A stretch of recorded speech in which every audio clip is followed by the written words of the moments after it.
স্বামীজি রচিত এই কবিতাটি পাওয়া যায় 22শে সেপ্টেম্বর 1900 খ্রিস্টাব্দে ফ্রান্সে মিস অ্যালবার্টা স্টার্জিসকে লেখা একটি চিঠিতে। এই কবিতাটির ইংরেজি নাম ছিল মেনি হ্যাপি রিটার্নস। এই কবিতার বাংলা নাম একটি শুভেচ্ছা বার্তা।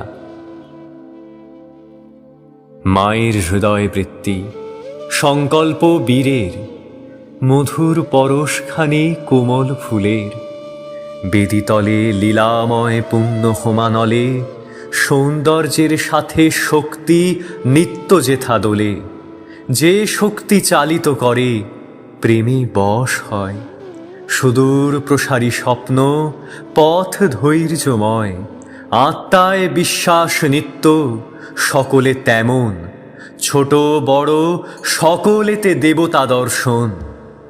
এই সব আরও যাহা দেখা নাহি যায়, জগৎ জননী আজ দিবেন তোমায়, জগৎ জননী আজ দিবেন তোমায়, জগৎ জননী আজ দিবেন তোমায়।